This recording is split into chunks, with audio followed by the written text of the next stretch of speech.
So, an angry netizen told me that I forgot to mention an important point in a recent video comparing ASEAN to India.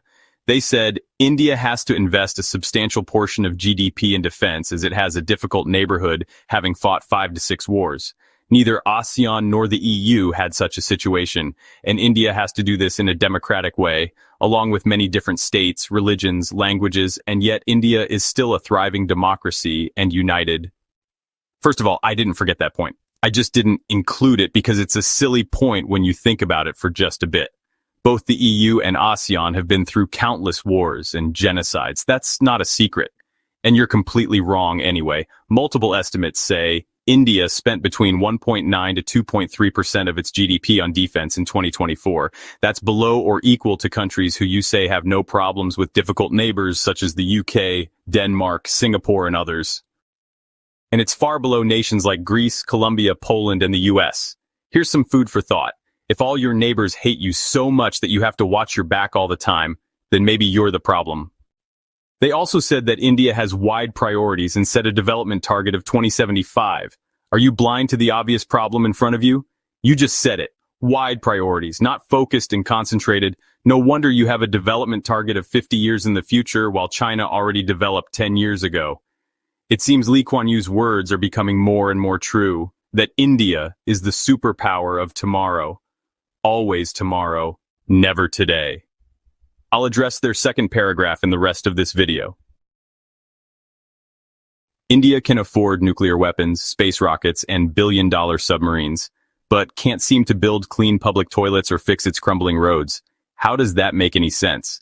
This is the country that launched a spacecraft to the moon for less money than a Hollywood film, yet 800 million Indians still rely on free food handouts to survive. A nation that parades its nuclear arsenal and aircraft carriers like trophies, but where nearly 80% of the population lives on less than $5.50 a day, according to the World Bank. That's almost below the poverty line, and according to some, it already is. So here's the uncomfortable question nobody in India wants to ask. Is all of this just about national vanity? Is Prime Minister Modi pouring billions into defense and space exploration not to help the average Indian, but just to boost his image and inflate national pride? That would play into his nationalist Vishwaguru image very well. Let's dig into the numbers. India's annual defense budget sits around $100 billion when adjusted for purchasing power. That's more than the combined health budgets of several states. It has one of the largest armies in the world, operates nuclear submarines, and is building more aircraft carriers than their former overlords, the UK.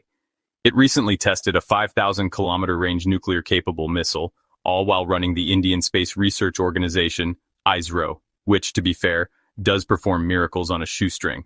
ISRO sent a rover to the moon and plans to send humans into space. India has also opened a space command, launched dozens of satellites, and plans its own space station. That's all fine if you're a country with basic universal healthcare, clean water, and decent housing. But India is not that country. Let's look at the reality on the ground. In the heart of major Indian cities, slums stretch for miles. Open defecation remains a massive public health issue. According to the National Family Health Survey, over 36% of children under 5 are stunted due to malnutrition. Hospitals are overcrowded, underfunded, and collapsing under pressure. Rural India, where 2/3 of the population lives, lacks even basic road infrastructure. Forget high-speed trains. Some trains still run at an average speed of 40 kilometers per hour and are so overcrowded that passengers cling to the outside. You've seen the videos of trains full of people inside and outside. Yet every time India unveils a new tank, missile, or satellite, nationalist media erupts in celebration, as if poverty and inequality can be erased with hashtags and chest-thumping speeches. The WhatsApp University graduates put their degree into practice in spam online forums and boast and brag about this achievement, which definitely 100% proves India is a superpower. Pure delusion. Too high on spicy curry powder or fumes from cow dung wall insulation, if you ask me. And here's where it gets really uncomfortable. Why is Modi's government so obsessed with prestige projects instead of actual development? It's not like India doesn't have the money. In 2023, it spent nearly $4 billion on a single aircraft carrier, INS Vikrant. The Tejas fighter jet program, riddled with delays and design issues, has sucked up billions more. India is building a bullet train line from Ahmedabad to Mumbai. But even that has been delayed for years and might cost up to $20 billion. And don't even get me started on the expensive fighter jets they routinely lose in accidents.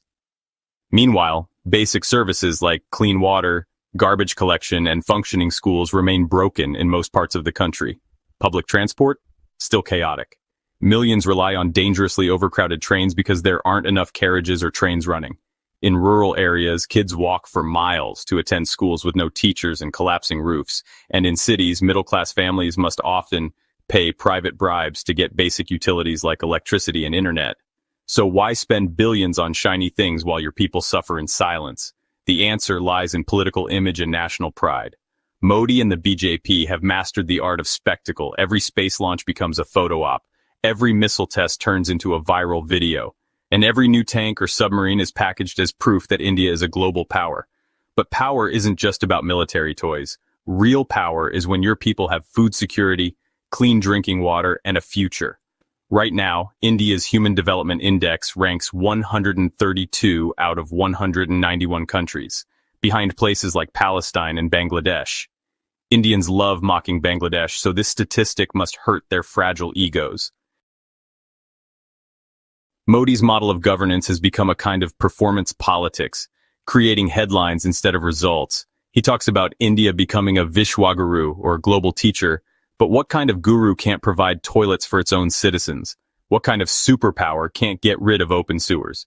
Let's not forget, India received $89 billion in remittances from its diaspora in 2022, the highest in the world. That's not a sign of strength. That's a sign that millions of Indians are forced to leave their country just to find decent work. And the super successful Indians, well, they just stay abroad and make a new life, like many CEOs do. If you really want to be a superpower, your first step is uplifting your population, not launching rockets into space while 230 million Indians don't know where their next meal is coming from, and a further 600 million are living on the brink of poverty. The irony is painful. While India boasts about sending a mission to Mars, some schools still have no electricity. Here's a fact for you. While the government celebrates its nuclear capabilities, over 150,000 Indians die each year from air pollution, a number higher than deaths from terrorism or war. This is not to say India should abandon all technological ambition, not at all, but ambition without empathy is meaningless. Prestige without purpose is dangerous. China, for example, has dedicated lots of resources into alleviating rural poverty, most notably by taxing big companies such as Alibaba. So instead of chasing the illusion of greatness, India should focus on the basics: education, health, jobs, sanitation, infrastructure. India doesn't need more parades or space flights. It needs working sewage systems, better wages for teachers, clean water in villages, and actual investment in public services. The hunger for status is costing the country its soul. Because when you spend billions on vanity projects while ignoring your people's suffering, you're not building a superpower. You're building a house of cards. If you found this video thought-provoking, make sure to like, comment, and subscribe. Thanks for watching.